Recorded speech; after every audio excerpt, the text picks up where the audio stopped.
दोस्तों, आपके मन में भी ये सवाल उठता होगा कि आखिर भारत में अभी तक बुलेट ट्रेन क्यों नहीं चली। इस सवाल का जवाब हम आपको जरूर देंगे, लेकिन उससे पहले इस सवाल की आग में घी डालने के लिए हम आपको एक महत्वपूर्ण जानकारी देना चाहते हैं। दोस्तों, जापान ने 300 किलोमीटर प्रति घंटा से ज्यादा की रफ्तार वाली पहली बुलेट ट्रेन 1964 में चली थी। फ्रांस में पहली बुलेट ट्रेन 1981 में चली थी।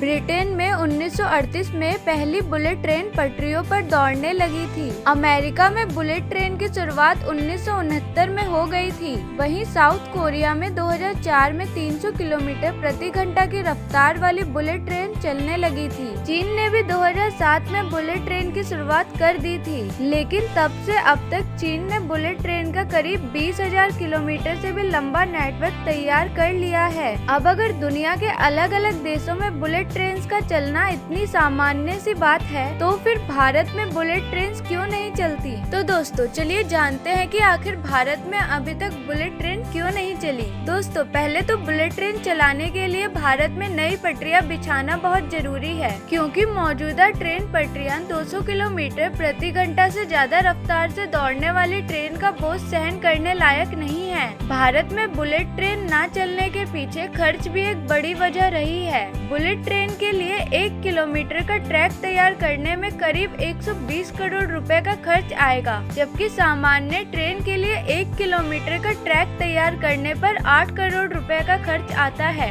यानी ये बहुत महंगा सौदा है। मुंबई और अहमदाबाद के बीच बुलेट ट्रेन चलाने का खर्च 1 लाख करोड़ रुपए से भी ज्यादा होगा। दोस्तों, यहाँ हम रेलवे ट्रैक्स पर होने वाली दुर्घटनाओं की तरफ आपका ध्यान खींचना चाहते हैं, क्योंकि भारत में बुलेट ट्रेन तो आ जाएगी, लेकिन हमारा सिस्टम बदलेगा या नहीं, ये कहना मुश्किल है। भारत में रेलवे क्रॉसिंग को मौत का जंक्शन कहा जाता है और ट्रेन के सफर को मौत का सफर माना जाता है। दोस्तों, एक साल में पूरे देश में रेलवे से जुड़े हादसों की वजह से 26,000 से ज्यादा मौतें होती हैं। किसी देश में अगर युद्ध जैसी हालत होती है, तब भी वहाँ एक साल में इतने लोगों की मौत नहीं होती। ऐसे हालत में भारत में सुरक्षित तरीके से बुलेट ट्रेन चलाना आसान काम नहीं है। इस मामले में अगर हम दुनिया के दूसरे देशों की बात करें तो जापान में पिछले 50 वर्षों के दौरान रेल की पटरियों पर किसी की भी मौत नहीं हुई है। इन आंकड़ों को देखने के बाद यही लगता है कि आजादी के 75 साल बाद भी हम देश में रेल यात्रा के दौरान आम आदमी को सुरक्षा की गारंटी नहीं दे सकते।